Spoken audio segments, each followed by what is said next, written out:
ketika melangkah dalam praktek muamalah perlu memastikan bahwa tujuan kita di dalam melakukan praktek tersebut selaras dengan tujuan yang dikehendaki oleh Allah. Jangan sampai terjadi perbedaan, apalagi kemudian bertentangan, karena kullu qasdin yukhalifu qasdas syari'i fahuwa batilun. Setiap tujuan yang berlawanan dengan tujuan yang dikehendaki oleh Allah Subhanahu wa taala, maka statusnya itu batil. Artinya, saat kita mempraktekkan muamalah, sesungguhnya tujuannya bukan semata-mata untuk keuntungan duniawi atau hal-hal yang sifatnya material. Harapannya adalah kita mendapatkan manfaat di balik transaksi maupun muamalah kita itu, mendapatkan manfaat ukhrawi juga. Maka pada malam ini, agar kita tidak kehilangan arah dalam menghadapi pasar digital ya, atau era digital secara umum, maka kita diskusikan bersama tema ini. Bapak Ibu, seperti kita ketahui bersama ya, di era digital saat ini, teknologi digital mampu merubah masyarakat ya. Terjadi transformasi dalam semua aspek kehidupan, dalam dunia pendidikan, dalam dunia sosial, ekonomi, politik, bahkan agama. Terjadi perubahan-perubahan interaksi atau cara yang digunakan oleh masyarakat untuk memasuki aspek-aspek kehidupan ini. Dalam dunia pendidikan terjadi perubahan yang luar biasa, dalam dinamika sosial, ekonomi juga demikian. Cara orang belajar agama sekarang berbeda dengan masa-masa dulu. Nah, terkhusus untuk praktek ekonomi, data di Bank Indonesia per Desember 2021 itu menyebutkan bahwa transaksi uang elektronik itu mencapai 35,10 triliun ya. Ini sangat luar biasa, sangat fantastis.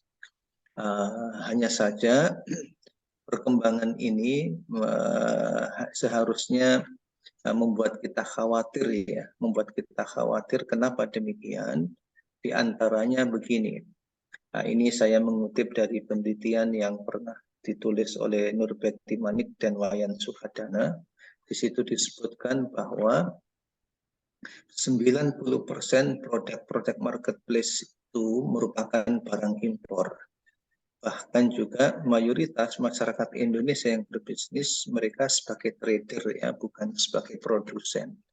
Artinya kita berhadapan dengan satu kondisi di mana masyarakat kita dikenal dengan umat konsumen, bukan umat produsen ya. Nah, jadi memang uang cukup besar disalurkan di dalam praktek bisnis, khususnya untuk keperluan konsumsi, tetapi menjadikan harta atau uang masyarakat ini larinya ke luar negeri.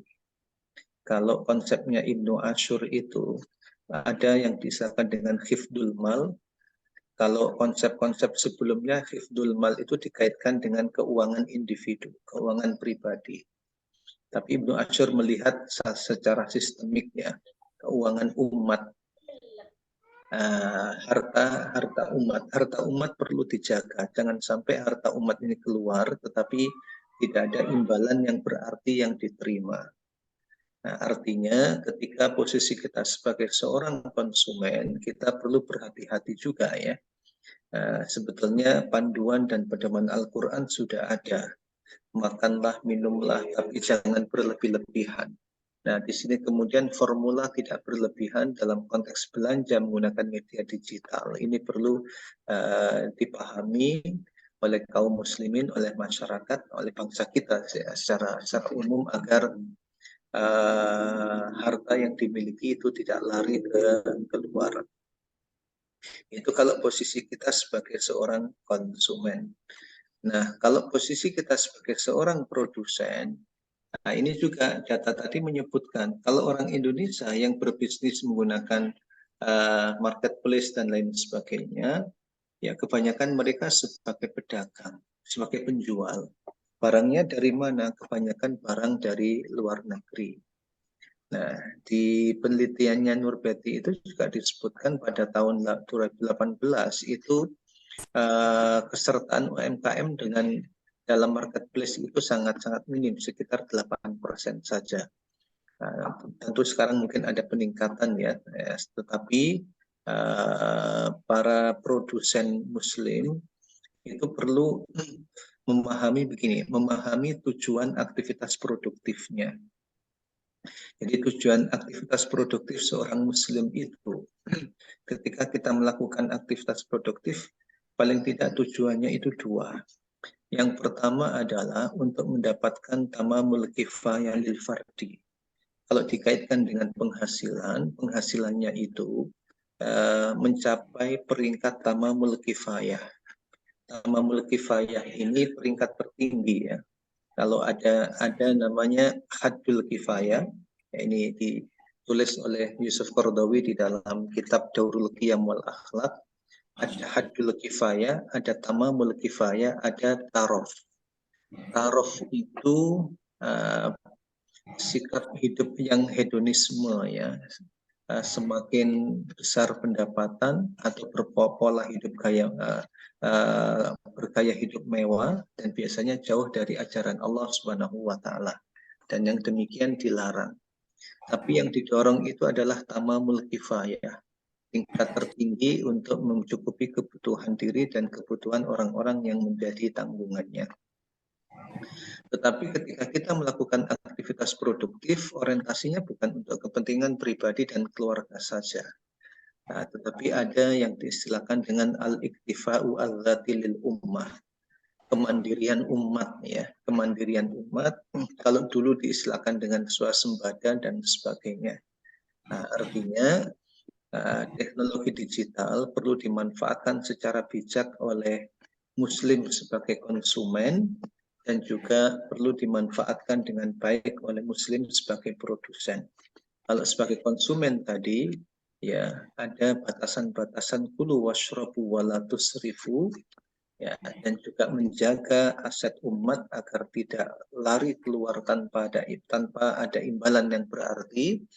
Nah, sedangkan sebagai produsen tidak hanya berpikir untuk kepentingan pribadi saja, tetapi bagaimana berperan serta untuk membangun kemandirian umat. Kemudian, secara umum masyarakat kita menggunakan teknologi digital untuk transaksinya itu dimotivasi oleh hal-hal berikut. Yang pertama, penggunaan teknologi digital membuat transaksi semakin simpel, mudah dan cepat. Kemudian transparan, efektif dan efisien. Sebetulnya motivasi ini tidak salah ya. Kalau kemudian kita telusuri atau kita uji motivasi ini dengan maqasidul muamalah, tujuan muamalah, bahwa di antara maqasid muamalah itu adalah tadawul. Tadawul itu perputaran. Artinya teknologi digital itu turut membantu percepatan perputaran harta, ya, turut membantu perputaran uang, ya, secara khusus itu ya, turut membantu percepatan. Dan semakin cepat perputaran itu semakin bagus. Bahkan dalam syariat itu dilarang terlalu lama menimbun harta dan kekayaan atau menyimpan tanpa menggunakannya untuk hal-hal yang sifatnya konsumtif, dana sosial, atau untuk produktif dan investasi. Nah, jadi kemudian transaksi secara digital itu sangat menunjukkan tingkat transparansi yang luar biasa ya. Saya kalau menggunakan aplikasi tertentu ya, lapak tertentu untuk belanja itu bisa mengikuti dan informasinya itu transparan bahwa pesanan kita sudah sampai ke penjual. Nah, penjual sedang melakukan packing, kemudian penjual sekarang mengantarkan barangnya ke perusahaan ekspedisi, kemudian sekarang barangnya sudah sampai di kota dan sebagainya. Jadi tingkat transparansinya sangat jelas. Nah, ini berbeda ya kalau kita membeli secara langsung dengan seorang teman atau tetangga atau pedagang secara offline misalnya. Nah, itu nggak jelas. Ini saya sudah transfer tapi makanannya sudah dibuat atau tidak dan lain sebagainya saya nggak tahu. Nah, demikian pula dijumpai tingkat efektivitas yang juga sangat bagus ya, dan juga efisiensi, sehingga transaksi-transaksi bisa melakukan penghematan. Tetapi motivasi seperti ini, kalau dalam perspektif bisnis syariah, itu jangan hanya dilatar belakangi oleh aspek material saja. Ya, perputaran tadi jangan hanya aspek material, transparansi pun juga demikian. Nah, secara umum, media-media digital ini kan kedudukannya sebagai wasilah, sebagai sarana. Nah, dalam sarana itu ada kaidah, ada sarana dan ada tujuan. Sarana, tujuan nanti menentukan status sarana itu. Dalam kaidah maqasid itu disebutkan lil wasaili hukmul maqasidi. Sarana hukum sarana mengikuti hukum tujuannya. Artinya bila sarana itu aslinya netral, tapi bila digunakan transaksi untuk tujuan yang haram maka menjadi haram. Bila ditujukan untuk yang halal maka menjadi halal. Nah, kita sebagai muslim, motif kita di dalam melakukan transaksi bukan sekedar hal-hal yang sifatnya material ini.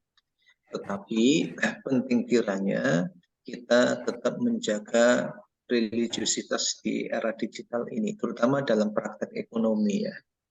Kalau tadi saya katakan bahwa kita tidak terjebak dalam aktivitas yang sifatnya material semata, tetapi perlu kita hadirkan sisi-sisi spiritual, karena di dalam Islam itu, bisnis Islam itu saling terkait.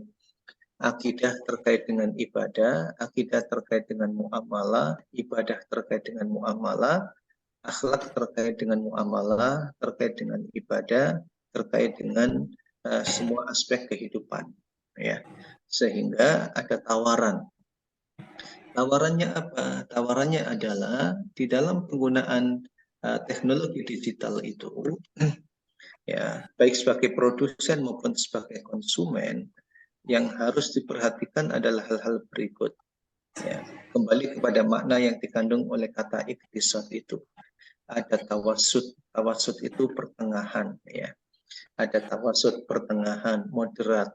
Kalau dalam konsumsi itu, praktek tawasud itu disebutkan dalam Al-Furqan, walladzina idza anfaqu lam yusrifu wa lam yaqturu.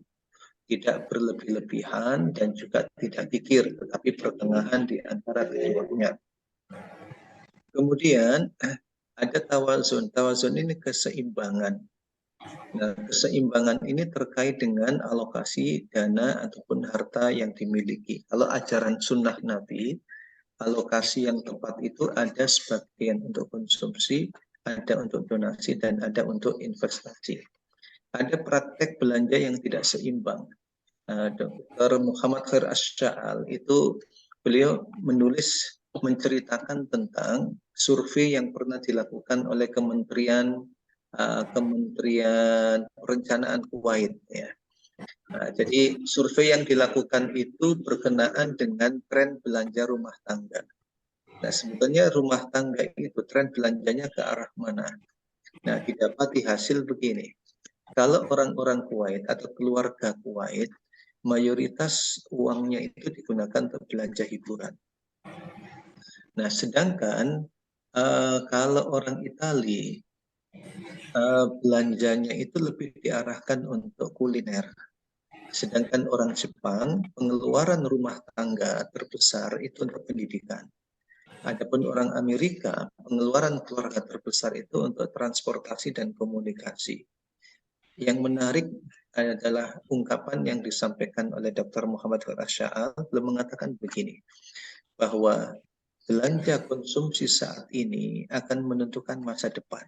Ya, belanja saat ini menentukan masa depan. Kalau kita pikir-pikir begini, kalau saat ini sebuah keluarga, ya, belanja terbesarnya untuk kuliner, apa yang terjadi di masa depannya? Sangat dimungkinkan ada obesitas, ada persoalan kesehatan, ada belanja kesehatan di masa depannya. Yaitu kalau untuk kuliner, ya. Sedangkan Jepang, nah waktu itu belanja keluarga yang dominan itu untuk keperluan pendidikan. sehingga bisa dilihat masa depan akan bagaimana. Nah, sebetulnya ketika dalam Islam itu diatur, makan diatur, belanja diatur, ada skala prioritas dan sebagainya, harapannya masa depan kaum muslimin itu tetap terjaga. Masa depan bangsa ini tetap dalam kondisi-kondisi yang prima, tidak bermasalah disebabkan salah dalam belanja, ya, tidak menghadapi kesulitan di masa depannya karena salah di dalam melakukan kalkulasi terhadap pendapatan dan alokasinya. Nah, jadi di era digital seperti saat ini penting kita kemudian membangun praktek kita atas dasar kata iktisad, yang di situ ada pengertian, ada makna tawasud, ada makna tawazun, ada makna adil dalam praktek belanja maupun berinvestasi serta donasi, atau tidak melakukan praktek-praktek kezaliman. Kemudian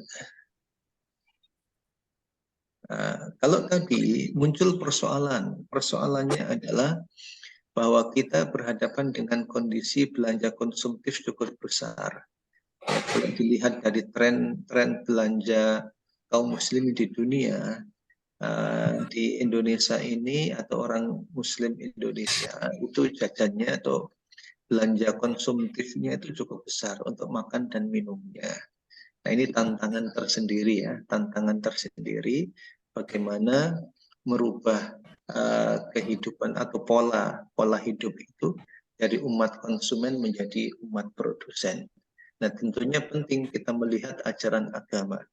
Sebetulnya yang diinginkan oleh Al-Quran maupun hadis Nabi dalam praktek ekonomi muslim itu bagaimana? Yang diinginkan itu adalah umat yang produktif. Umat yang produktif. Produktivitas kemudian menjadi karakteristik utama ekonomi syariah.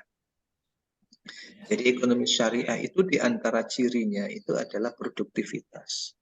Individu tidak boleh menganggur, harus bekerja, bahkan tidak ada kata pensiun kalau di dalam ekonomi Islam itu. Bila memiliki harta dan kekayaan, uang misalnya secara khusus, uang itu tidak boleh diam, uang itu harus berputar. Dan perputarannya jangan sampai terjadi konsentrasi di tangan orang kaya saja. Jangan ada praktik ribawi yang cenderung menjadikan harta dan kekayaan itu tidak beredar secara luas di masyarakat. Nah, jadi ajaran-ajaran ekonomi Islam perlu diangkat bahwa umat Islam itu adalah umat produsen, dan dalam pemanfaatan teknologi digital pun juga demikian, seharusnya didominasi oleh oleh aktivitas produktif yang menjadikan umat ini semakin kuat dan semakin mandiri. Kemudian Bapak Ibu, ini beberapa proyeksi nilai dan istilah halal global ya. Ada makanan halal, ada media halal, kemudian ada fashion, ada travel, farmasi, kosmetik, serta keuangan syariah. Ini untuk menggambarkan tren yang berkembang di masyarakat, begitu juga perkembangan pengeluaran muslim secara global. Terus kemudian 5 besar pasar belanja konsumen muslim untuk makan dan minuman. Luar biasa ya Indonesia. Indonesia itu peringkatnya tertinggi itu ya, 135 miliar dolar Amerika Serikat ya, pada tahun 2020, dan diperkirakan tahun 2025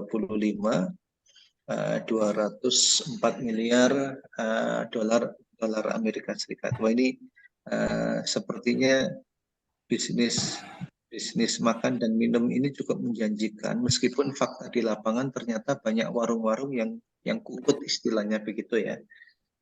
Itu faktor lain ya. Tetapi kita lihat di sini umat Islam sebagai umat konsumen tadi ternyata terbukti ya. Nah, ini tantangan ya, tantangan.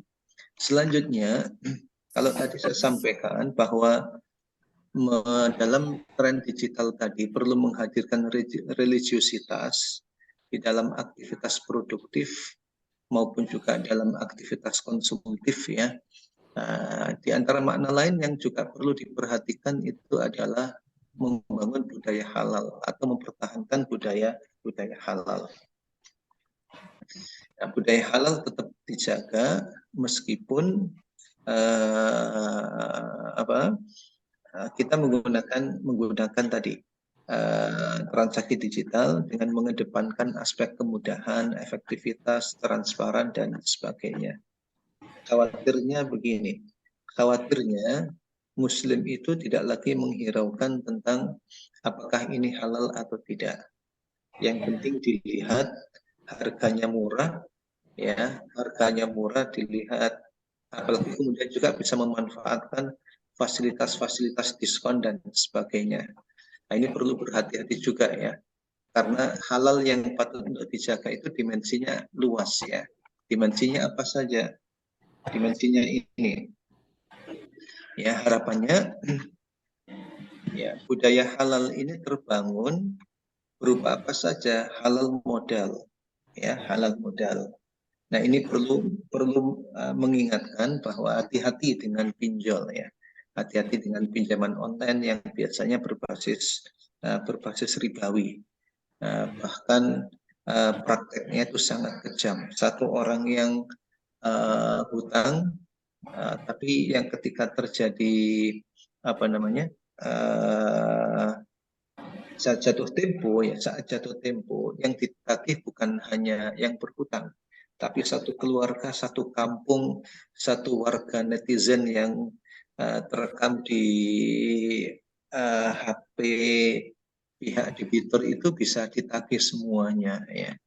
Jadi praktek pinjol ini sangat kejam ya, sangat bertentangan ya. Dalam praktek bunganya saja juga bermasalah, ditambah lagi dengan cara menagihnya juga bermasalah, sangat jauh dengan kaidah-kaidah syar'i yang disebutkan oleh Nabi dalam hadisnya, rahimallahu rajulan samhan idza ba'a, samhan idza ishtara, wa samhan idza qada. Nah, Bapak Ibu betul-betul berhati-hati ya, jangan sampai terjebak pada pinjaman online. Nah, ini kadang saya juga sering merenung begini, banyak juga sebetulnya para orang-orang yang dianggap sebagai aktivis Islam gitu ya, aktivis Islam, tetapi terjebak dengan dunia pinjol ini. Ini cukup mengkhawatirkan ya, cukup mengkhawatirkan. Nah, ini kalau tema pertemuan kita ini dikaitkan dengan keuangan sosial, nah ini penting juga kemudian di-create keuangan sosial yang bisa menghadapi praktek pinjol ini. Ya, karena di dalam Al-Quran itu praktek ribawi hanya bisa dihadapi dengan praktek keuangan sosial ya. Kalau dalam istilah Al-Quran itu yang kamu berikan berupa riba tidak menambah, tapi yang kamu berikan berupa sedekah itulah yang melipat gandakan. Dengan beragam instrumennya ya, ada yang wajib dan juga ada yang sunnah. Jadi silahkan memanfaatkan teknologi digital, tapi perlu menjaga kehalalan modal ketika berusaha. Atau juga untuk keperluan konsumtif pun juga perlu menjaga kehalalan modal ini. Selanjutnya, yang kedua adalah halal produk. Ya, budaya halal ini terkait dengan produk juga, terkait dengan komoditas yang ditransaksikan. Nah, apa saja berkaitan dengan bahan bakunya apa, proses pengolahannya bagaimana, kemudian pemeliharaan lingkungannya bagaimana. Saat ini banyak warung, banyak resto yang buka, berlomba-lomba untuk berinovasi dalam makanan. Tetapi inovasinya hanya sebatas rasa, hanya sebatas selera, dan hanya terbatas di wilayah lidah, tanpa memperhatikan apakah barangnya yang dipasarkan tadi itu ataupun produknya itu termasuk halal atau tidak halal. Nah, ini penting terutama bagi teman-teman yang memiliki usaha tertentu atau yang aktif di UMKM ya. Tahun 2024 itu ada kewajiban ya kewajiban semua UMKM telah tersertifikasi halal. Ya, mungkin suatu saat nanti Koperasi Imaniku memberikan fasilitas, ya, fasilitas pendampingan dan sebagainya terkait dengan sertifikasi halal ini. Kemudian berikutnya adalah halal branding dan halal kemasan. Jadi ketika kita bicara halal, bukan hanya halal produk ya, tapi berupaya kehalalan itu terjaga dari hulu sampai hilirnya. Halal modal, halal produk, halal branding, ya, halal branding. Jangan kemudian memberikan nama atas produk, nama resto, nama tempat bisnis itu dengan nama yang tidak disukai oleh Allah Subhanahu wa taala. Begitu juga halal marketing, ya. Nah, halal marketing. Nah, ini juga penting menghadirkan nilai-nilai Islami, nilai-nilai halal dalam marketing. Nah, Bapak Ibu yang dirahmati Allah Subhanahu wa taala, nah itu budaya halal yang patut dibangun sebagai upaya menghadirkan aspek religiusitas di dalam dunia digital, baik dalam kapasitas sebagai produsen maupun sebagai konsumen. Nah, sekarang kalau sebagai produsen, bagaimana menjaga halal transaksi, ya, halal transaksi. Saya ambil satu kasus terkait dengan COD, cash on delivery, ya. Praktek COD ini sebetulnya tidak disukai oleh pedagang. Ada seorang pengusaha sempat komunikasi lewat telepon, beliau menyampaikan bahwa praktek COD itu sebetulnya tidak terlalu diminati oleh para pengusaha. Kenapa demikian? Karena dia melepas komoditas atau barangnya tanpa ada tanpa ada uang yang diterima, baik sebagian atau keseluruhannya, sehingga praktek ini cukup mengkhawatirkan sebetulnya. Nah, beberapa waktu yang lalu juga saya bertemu dengan seorang pengusaha ekspedisi. Beliau menyampaikan, kalau di kantor beliau itu banyak sekali paket-paket, ya, yang saat diantar ke pembeli ternyata pembelinya menolak. Ketika dibawa kembali saat pedagangnya dihubungi, itu tidak bisa dihubungi, sehingga terjadi penumpukan barang. Saya tanya, lo memang barangnya banyak? Oh, banyak sekali barangnya itu. Nah, terus kemudian sudah berapa lama? Ada yang 1 tahun, ada yang 2 tahun. Karena ketika pembelinya menolak, kemudian pihak ekspedisi menghubungi penjualnya, itu tidak direspon atau kehilangan kontak dan sebagainya. Dan saat itu pertanyaannya terkait dengan boleh nggak barang-barang itu disedekahkan dan sebagainya. Nah, tetapi ala kulli hal begini, bahwa meskipun praktek COD tidak disukai oleh pengusaha, tapi faktanya pengusaha itu semacam dipaksa oleh realitas karena banyak masyarakat yang menyukainya. Nah, tetapi dalam prakteknya kadang menghadapi kendala secara halalnya tadi itu. Nah, Bapak Ibu, saya mencoba mencari apa yang dimaksud dengan COD itu atau cash on delivery itu. Nah, jadi diartikan begini, membayar secara langsung atau di tempat setelah pengiriman penuh datang atau pengiriman penuh barang. Ya, di sini ini secara contohnya begini, definisi teknisnya, ya. Misalkan kita membeli laptop dari toko online, setelah menemukan laptop yang cocok, biasanya kemudian menghubungi penjualnya untuk menanyakan ketersediaan, penawaran harga, dan lain sebagainya. Nah, setelah itu, ya, saat kemudian barang telah tiba, kemudian pembeli membayarnya dengan harga yang telah disepakati, atau juga bisa membatalkannya jika persyaratannya tidak sesuai. Artinya, saat komunikasi awal sebetulnya terbuka, ya. Terbukanya itu boleh lanjut atau tidak ketika barang itu tiba. Nah, jadi kalau kita melihat definisi ini serta melihat prakteknya, sebetulnya COD itu tetap tidak masalah, ya.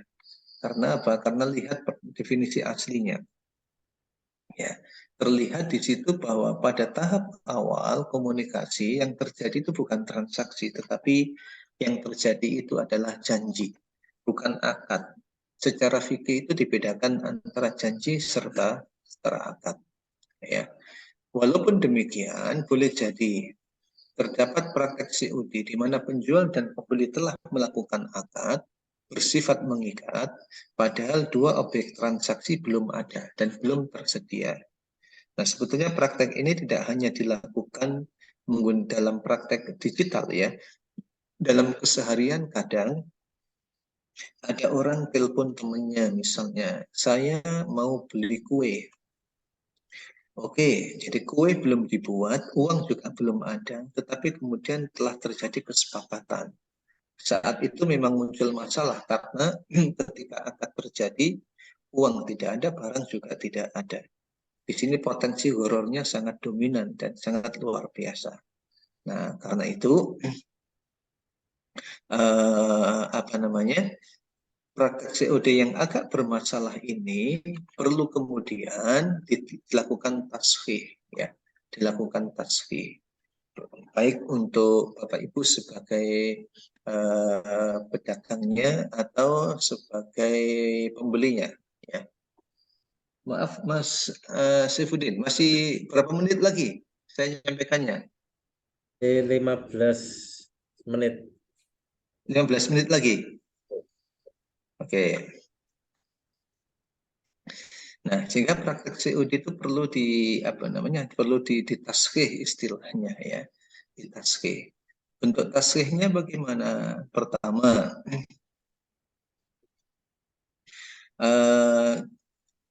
kita melihat terlebih dahulu tentang praktek-praktek akad ya.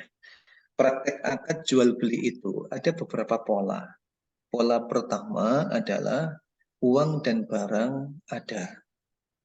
Nah, saat itu dilakukan serah terima di tempat atau di tempat akad atau majlisul akdi ya. Ya, atau serah terima uang itu bisa secara langsung atau melalui transfer rekening si penjual. Jadi bisa saja melalui transfer rekening dan itu dianggap sebagai serah terima uang ya. Nah, kategori ini yang harus tunai ini ya, yang harus tunai itu di mana dua objek transaksi uang dengan barang harus diserah terimakan ketika akad. Itu secara fikih diberlakukan untuk apa? Jual beli emas, jual beli perak, atau tukar menukar uang. Ya, sehingga tidak boleh menjual emas atau perak secara tidak tunai atau tukar menukar uang secara tidak tunai. Ya, meskipun demikian, secara fikih terdapat ruang ya karena ada mazhab yang membolehkan dan ini diadopsi oleh MUI meskipun salah satu barangnya tidak tersedia seperti emas misalnya dimungkinkan untuk dilakukan transaksi baik pembayarannya itu tunai maupun pembayarannya secara angsuran. Nah, bagi yang tidak membolehkan itu memang berpatokan pada hadis Nabi yang menyebutkan emas dengan emas, perak dengan perak. Bila diperdagangkan maka harus tunai. Nah, tetapi bagi yang membolehkan itu mengacu pada ilatnya. Kenapa kok jual beli emas itu diharuskan tunai? Nah, itu memandang begini, karena emas pada waktu itu sebagai mata uang. Nah, ketika zaman sekarang emas bukan lagi sebagai mata uang, tetapi sebagai komoditas dagang, maka statusnya sama dengan barang dagangan yang lain, di mana dimungkinkan terjadi serah terima pada satu objeknya saja, tidak harus kedua-duanya. Nah, ini jenis transaksi ya dengan syarat ada atau tidaknya objek transaksinya. Pertama, jenis jual beli yang dua objek harus ada. Kemudian yang kedua, jual beli di mana dua objeknya uang atau barang tidak disyaratkan ada di saat transaksi, tetapi cukup salah satunya saja. Ya, cukup salah satunya saja. Saya beli sepeda misalnya, cukup salah satunya yang ada. Saya beli mobil misalnya, cukup salah satunya yang ada, uangnya dibayarkan, para mobilnya kemudian hari. Dibolehkan seperti itu. Tetapi yang tidak dibolehkan adalah terjadi akad, tetapi barang tidak ada, uang juga tidak ada. Nah, perbaikannya seperti ini, Bapak Ibu, kalau ingin menekuni dunia bisnis COD ya, komunikasi tasihnya bagaimana? Pertama, komunikasi atau kesepakatan awal antara penjual dan pembeli sebatas janji, ya, bukan akad. Apa perbedaannya? Akad bersifat mengikat, janji tidak mengikat. Kemudian, apabila penjual mengantar barang secara langsung, maka dilakukan akad jual beli di saat serah terima uang dan barang. Jadi ketika komunikasi awal biasanya lewat media online ya, nah itu belum dilakukan akad, tetapi sebatas janji. Nah ini yang berikutnya yang menarik ya, yang penting juga. Apabila penjual menggunakan jasa kurir atau jasa ekspedisi, hendaknya menggunakan akad wakalah, bukan akad ijarah. Artinya, datang ke perusahaan ekspedisi atau minta pada kurir, tolong ini jualkan kepada calon pembeli, ya, yang sudah janji untuk melakukan transaksi jual beli. Ya, jadi posisi kurir tadi akhirnya menjadi wakil yang menjualkan, bukan sebagai apa namanya, pihak yang menyediakan jasa dan jasanya disewa untuk mengantarkan.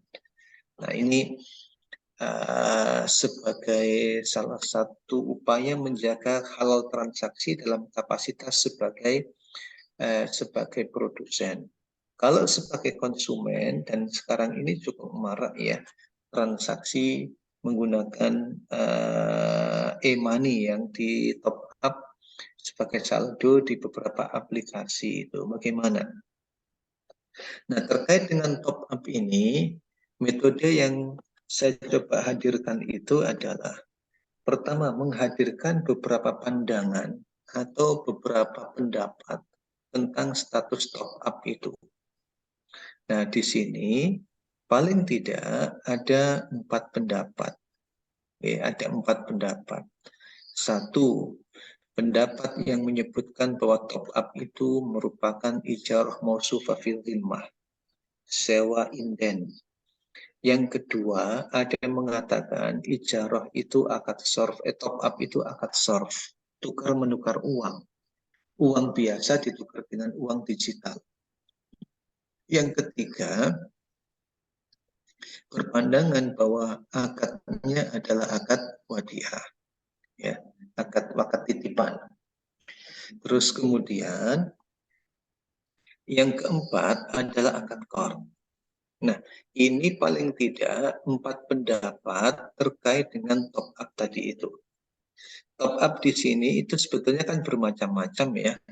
Ada top up di satu penerbit kartu yang kemudian bisa dimanfaatkan di banyak tempat. Tapi ada juga yang sifatnya itu tidak terbuka seperti itu. Kalau saya top up di Grab hanya bisa digunakan di Grab, kalau di Gojek hanya bisa digunakan di Gojek tadi itu. Nah, sekarang apa hukum top up?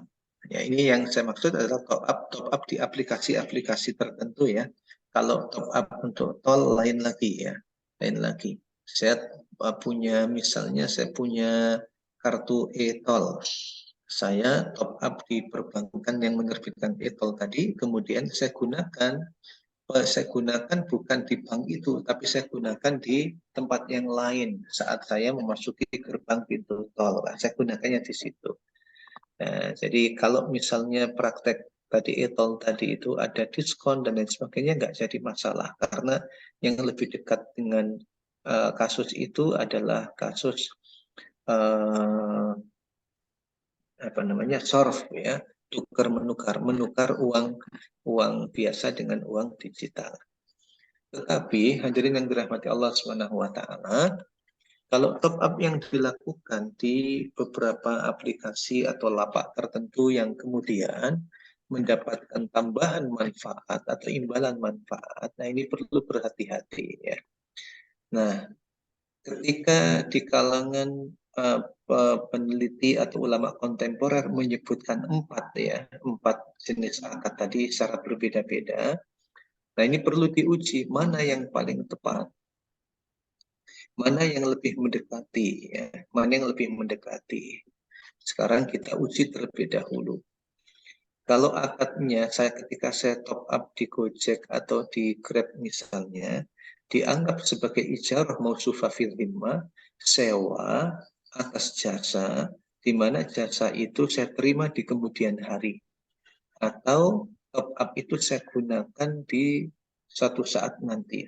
Nah ini perlu diuji. Jadi pengujiannya begini, kalau kita menggunakan akad ijarah atau akad jual beli, akad ijarah atau jual beli itu adalah akad bisnis. Dan satu hal yang ditekankan itu adalah transparansi, kejelasan, dan spesifikasi. Artinya saya kalau menyewa sesuatu harus jelas. Saya kalau menyewa sesuatu itu, menyewa jasa orang harus jelas berapa gajinya dan sebagainya. Nah, tapi ternyata dalam prakteknya ketika saya top up di aplikasi tertentu, ya, itu transaksinya tidak spesifik. Karena apa? Yang saya lakukan itu adalah top up, istilahnya itu memasukkan uang ke dalam rekening. Dan saat itu saya tidak melakukan transaksi apa yang akan saya sewa dan apa yang akan saya beli. Jadi ketika top up itu tidak ada transaksi yang spesifik. Nah, sehingga kalau mengikuti catatan yang pertama, ijarah mausufah fil dhimmah itu kurang tepat sebetulnya, ya, kurang tepat. Nah, kurang tepatnya karena faktor catatan-catatan ini. Kemudian penentuan waktu penyerahan atau pemanfaatan jasa harus jelas juga.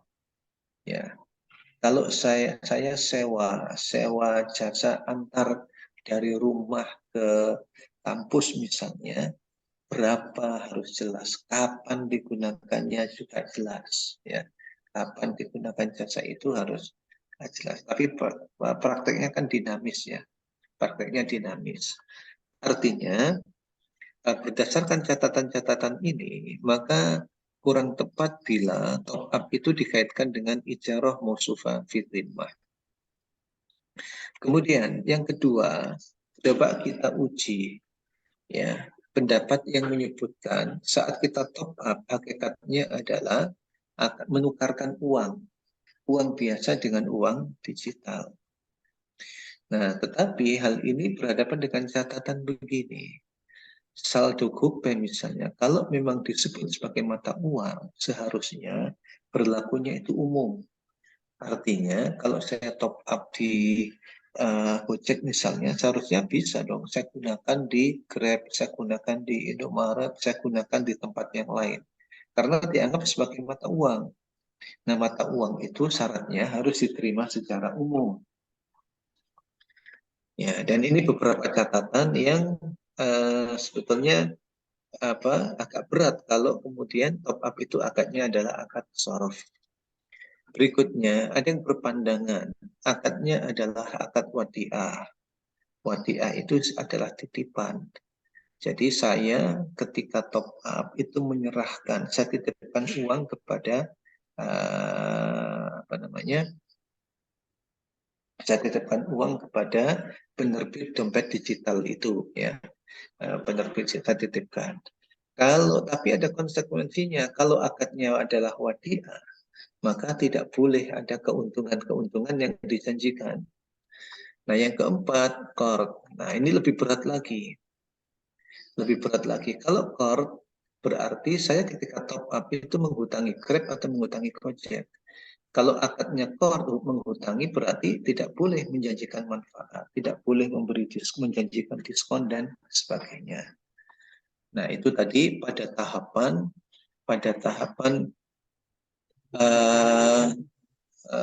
takyif ya, takyif, mencoba kasus top up itu lebih dekat dengan akad apa. Nah, dari 4 pandangan tadi, ada seorang mahasiswa di Brawijaya ya, akuntansi, dia meneliti tentang akad yang digunakan di GoPay atau GrabPay dan sebagainya. Artinya mahasiswa ini ingin menguji dari 4 pendapat tadi, mana sebetulnya yang mendekati praktek top up itu. Dilihat dari aspek akuntansinya. Nah, saya kutip penelitian yang bersangkutan itu begini Bapak Ibu. Jadi ketika panjenengan atau kita misalnya top up itu ya, top up di Grab atau GoPay dan lain sebagainya, top up dana ya, maka dana ini disimpan. Tetapi transaksinya begini.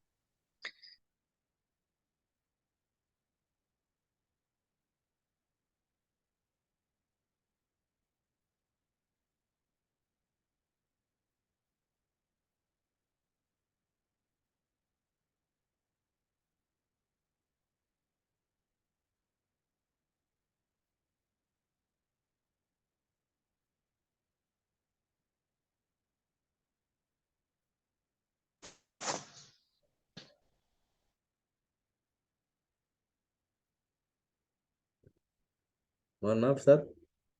Suaranya hilang. Mungkin di unmute. Halo, sudah? Oke, barusan sudah. Ya. Oh, kok hilang ya? Oke. Baik. Jadi gambar ini untuk menguatkan, memilih mana sebetulnya akad yang dekat dengan top up tadi itu. Ternyata ada skema seperti ini.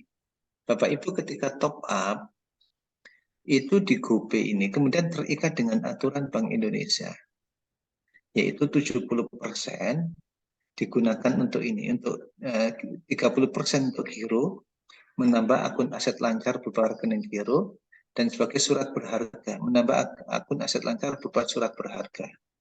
Ya. Kemudian uang yang ditaruh di bank ini atas namanya siapa? Atas namanya Gojek, bukan atas nama konsumen. Nah, tentunya dari BI ini dia akan mendapatkan bunga, ya, mendapatkan bunga. Nah, bunga inilah kemudian yang digunakan untuk memberikan diskon dan lain sebagainya.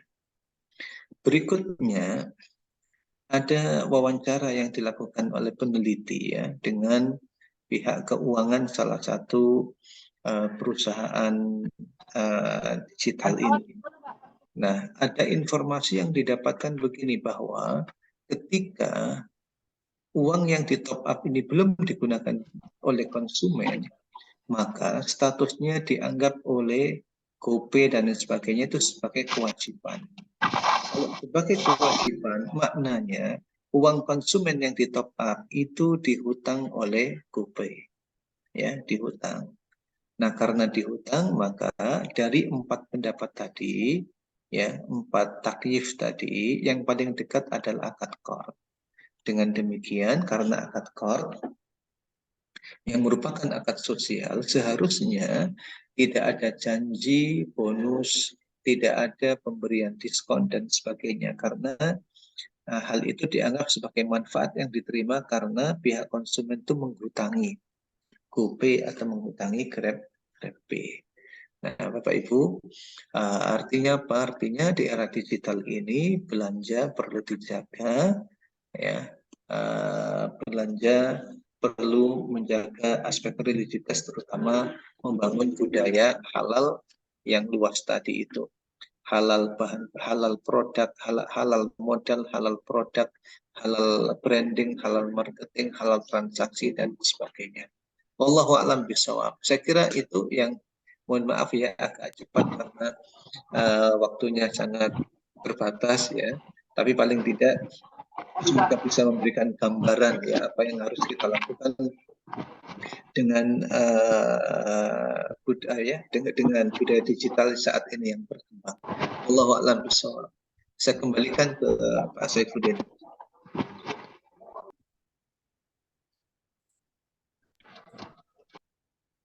Baik, terima kasih Pak Jalan atas materi yang disampaikan luar biasa. Banyak pengetahuan yang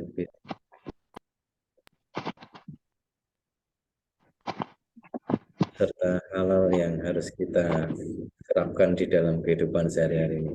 Baik, ada 3 penanya terkait dengan pemaparan tadi.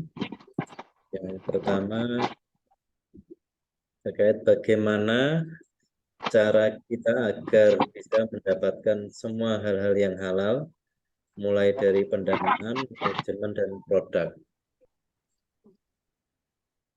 Mau dijawab Gimana langsung caranya? atau Iya, baik. pertanyaan? Dijawab langsung aja ya. Langsung saja, baik.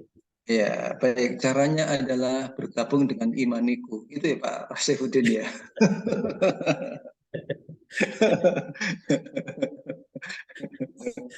Langsung singkat ini. Gitu ya. Nah, kalau ternyata Pak Saifuddin imaniku nggak menyediakan, yang bermasalah Pak Saifuddin dan imaniku ya berarti. Ya. Baik, halal mulai pendanaan. Nah, kalau halal mulai pendanaan itu ya tidak saya jelaskan ya karena keterbatasan waktu. Bahwa untuk mendapatkan modal itu bisa dengan beberapa alternatif akad. Ketika salah satu akad digunakan, ada konsekuensinya yang harus dijaga. Jadi harus ada keselarasan antara akad yang dipilih dengan prosedurnya. Jangan sampai akadnya bagi hasil, tapi prakteknya tidak cocok dengan bagi hasil. Seringkali begini misalnya, Pak Saifuddin, ayo kita bagi hasil, ini uang 100 juta, nanti saya minta 10% dari pokoknya. Ngomongnya bagi hasil, tapi substansinya bukan bagi hasil. Nah, jadi harus keselarasan ya, jenis akad, kemudian juga prosedurnya mencerminkan akad tersebut. Bila ingin mendapatkan modal yang halal, gunakan akad bagi hasil misalnya. Atau boleh juga menggunakan akad qard, tetapi tidak boleh ada ribanya. Nah, Pak Syafudin, saya butuh modal 100 juta, dikasih 100 juta. Akadnya apa? Akad hutang. Oh, berarti saya harus mengembalikan 100 juta. Tidak menjanjikan keuntungan tertentu dan manfaat tertentu. Nah, ini pernah dipraktekkan ini dikutip oleh Imam Malik dalam kitab Al-Muwatta ya. Dua putra Umar bin Khattab, Abdullah dan Abdurrahman, ketika ke Baghdad diterima oleh Abu Musa al-Ash'ari, kemudian dititipi uang untuk Baitul Mal sebetulnya. Dan Abu Musa menyilahkan, silahkan digunakan untuk pulaan di sini, kemudian nanti dijual di Madinah, nanti uangnya dikembalikan ke Baitul Mal atau disetor kepada Umar bin Khattab. Jadi boleh dengan hutang asalkan tidak ada unsur bunganya. Boleh dengan hibah, ya boleh dengan malah seneng yang diberi, ya diberi dan seterusnya. Ya jadi pendanaan gunakan akad yang halal. Nanti akad ini harus selaras dengan prosedurnya. Begitu juga dengan manajemen. Nah, manajemen yang halal ini juga luas sebetulnya. Kalau kita mengacu pada teori perilaku produsen Muslim di dalam kitab Iqtisaduna itu, bahwa ada 2 aspek yang harus diperhatikan. Ada aspek subjektivitas dan ada aspek objektivitas. Subjektivitas meliputi motivasi, meliputi tujuan, dan juga evaluasi. Nah, ini dalam manajemen syariah perlu menghadirkan ini, manajemen produksi itu. Harus melibatkan ada motivasinya apa, tujuannya apa, ukuran keberhasilannya itu apa. Nah, sedangkan aspek objektivitas itu berkenaan dengan modal finansial, tenaga kerja, dan sebagainya. Nah, demikian pula untuk produk, ini kalau ibu misalnya punya siapa ini punya UMKM ya perlu diskusi, konsultasi dan juga pendampingan. Sekarang sudah mulai banyak ya di kampus-kampus dan sebagainya itu untuk pendampingan sertifikasi halal untuk masyarakat dan sebagainya. Wallahu a'lam bishawab. Katanya dengan hukumnya membeli e-gold. Ya, Jadi begini, praktek jual beli emas saat ini kan dianggap sebagai investasi. Investasi emas substansinya adalah jual beli, ya, jual beli. Praktek di lembaga keuangan syariah, jual belinya itu tidak tunai, ya, tidak tunai. Seperti yang saya sampaikan tadi, bahwa jual beli emas itu di sini ada beberapa mazhab, ya, beberapa pandangan. Mazhab yang pertama secara tekstual mengacu kepada hadis Nabi yang az-zahab bil-zahab tadi, sehingga transaksi jual beli emas itu harus tunai, tidak boleh secara digital karena dianggap tidak tunai tadi itu. Ya, ini pendapat pertama.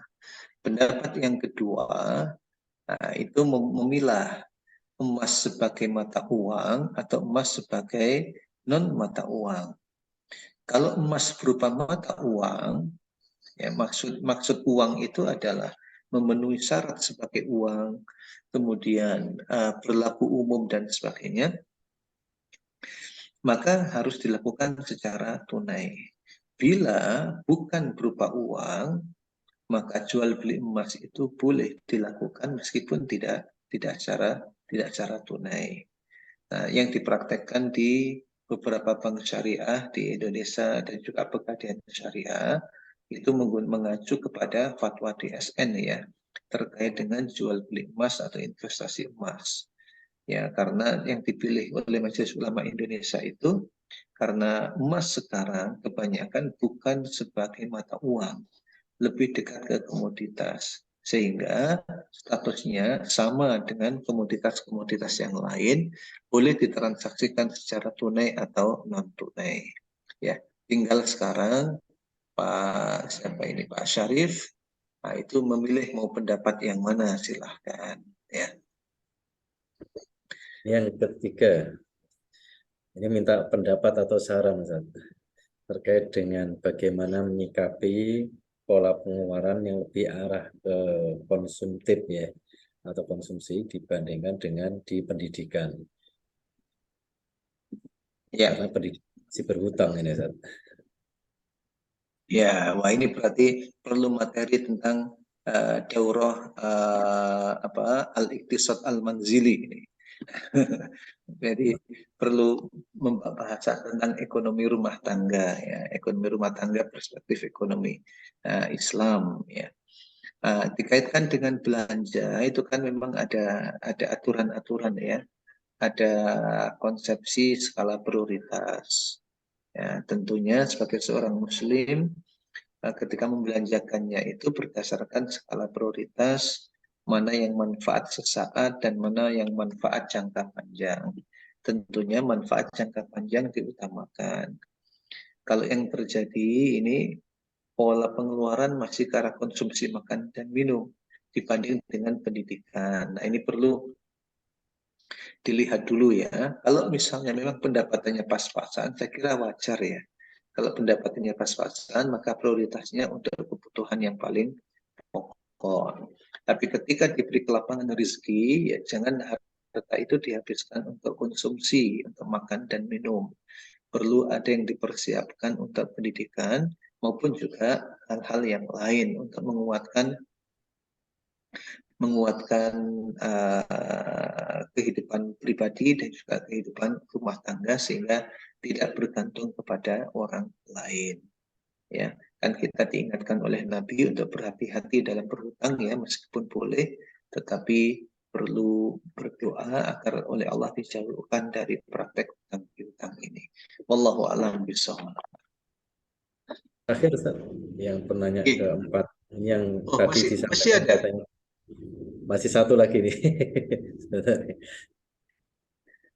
Ini Ya, kaitannya dengan COD, ya. ya.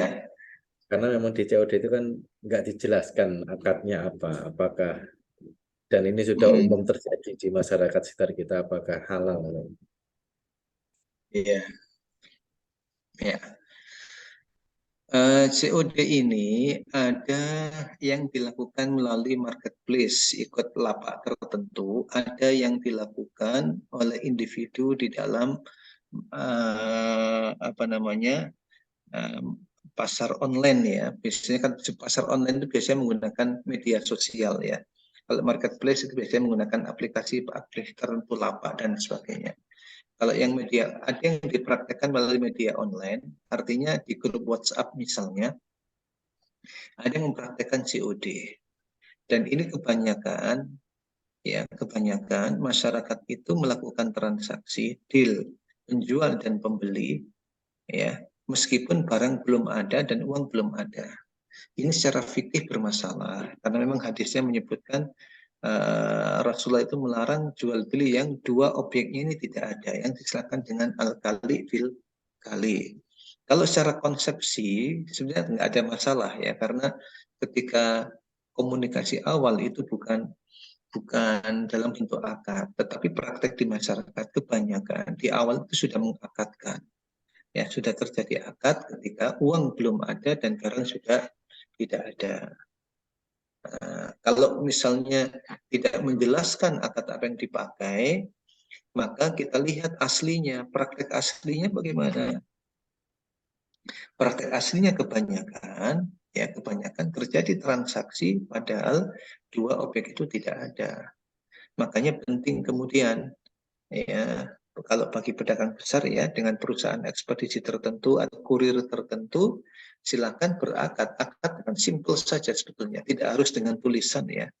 Kalau bisa dengan tulisan, sangat bagus. Walaupun dengan lisan saja cukup. Jadi saat kita memanggil kurir misalnya untuk mengantarkan barang, kita Pak, bukan kalian Pak, antarkan barang ke alamat ini, nanti uangnya diambil Pak, ya bukan begitu. Tapi Pak, tolong jualkan ini kepada ini orang yang sudah pesan, ya orang yang sudah pesan, nanti uangnya Bapak terima, nanti Bapak uangnya kasihkan datang ke sini lagi, misalnya begitu ya.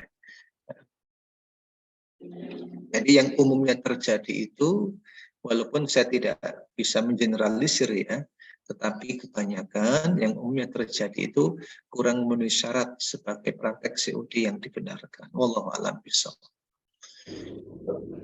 Baik, Jazakallah Ustaz. Ingat waktunya juga Cukup ya.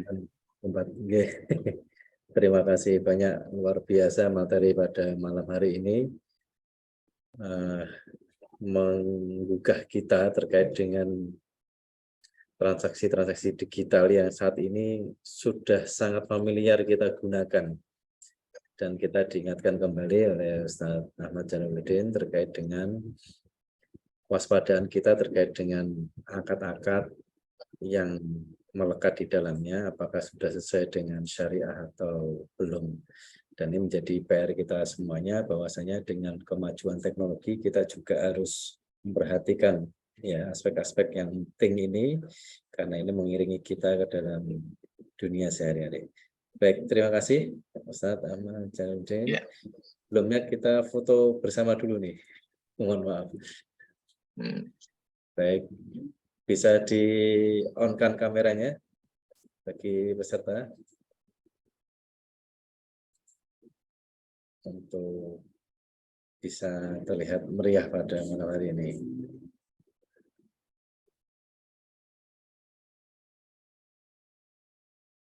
Baik, sudah siap. Dalam hitungan ketiga kita akan ambil gambarnya bersama-sama. 1, 2, 3. Baik, yang kedua kasih senyuman yang paling manis ini, walaupun sudah malam. 1,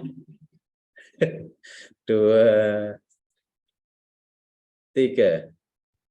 Baik, terima kasih pada teman-teman semuanya, terutama buat Dr. Ahmad Jalaluddin atas kesempatan waktunya membersamai kita dalam materi tren produk syariah malam hari ini. Semoga ilmu yang disampaikan berkah buat kita semuanya. Saya Ustaz Ahmad Jalaluddin. Sama-sama. Mohon pamit. Terima kasih. Baik, teman-teman semuanya, Bapak Ibu yang kami hormati, rangkaian acara pada malam hari ini kita sudah tunaikan, Dan saya Saifuddin selaku MC dan sekaligus moderator pada malam ini mengucapkan terima kasih serta mohon maaf sebesar-besarnya atas kekurangan yang mungkin masih belum puas di hati Bapak atau Ibu, termasuk juga para penanya mungkin yang masih belum terjawab. Semoga di sesi-sesi selanjutnya bisa lebih optimal kembali. Baik, dengan mengucap alhamdulillah dan doa penutup majelis, subhanakallahumma wa bihamdika asyhadu an la ilaha illa anta astaghfiruka wa atubu ilaik. Terima kasih matur suwun sekali lagi. Kami mengucapkan kepada Bapak Ibu semuanya selamat beristirahat dan menikmati sesi-sesi open talk di hari berikutnya. Terima kasih. Assalamualaikum warahmatullahi wabarakatuh. Waalaikumsalam.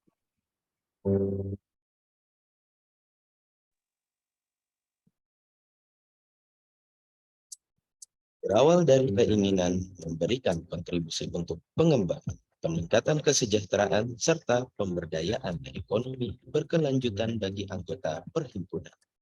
Di tahun 2020, berdirilah Koperasi Syariah E-Money Q, yaitu sebuah lembaga keuangan modern berbasis digital yang berlandaskan kekeluargaan, gotong royong, keterbukaan, profesionalitas, dan berkelanjutan. Koperasi Syariah E-Money Q dijalankan oleh SDM-SDM yang profesional di bidangnya, sehingga menjadi lembaga yang mampu bersaing menghadapi persaingan usaha di bidang keuangan. Untuk membantu menyelaraskan sumber daya organisasi dengan tepat, serta mencapai masa depan yang diinginkan, Koperasi Syariah E-Money Q memiliki visi misi yang senantiasa dijalankan. Selama 1 tahun berdiri, Koperasi telah berkembang dari 40 anggota menjadi 212 anggota di tahun 2021 yang tersebar di seluruh wilayah Jawa Timur. Total aset per Desember 2021 lebih dari 2 miliar. Syarat bergabung menjadi anggotanya cukup mudah. Tinggal klik aplikasi E-Money Q melalui Play Store dan App Store, lalu ikuti prosesnya. Keuntungan menjadi anggota Koperasi Syariah E-Money Q adalah terlayaninya semua kebutuhan anggota sehari-hari, mendapatkan SHU, pengembangan usaha, peningkatan kapasitas anggota, dan pengaturan diri terkait keuangan. Koperasi Syariah E-Money Q memiliki produk utama, yakni aplikasi E-Money Q. Dibentuknya aplikasi ini sebagai transformasi dari pembayaran manual menjadi berbasis digital. E-Money Q sendiri memiliki 3 fitur utama, yaitu E-Money Q Ziswa, E-Money Q Payment, E-Money Q Marketplace, dan investasi. Fitur lengkap di dalamnya memungkinkan para anggota melakukan transaksi cepat, mudah, berkah, dimanapun dan kapanpun. Saat ini, E-Money Q telah bermitra dengan 7 lembaga pengelola zakat dengan mitra strategis. Kita berharap lembaga ini menjadi mitra bagi pengembangan usaha anggota.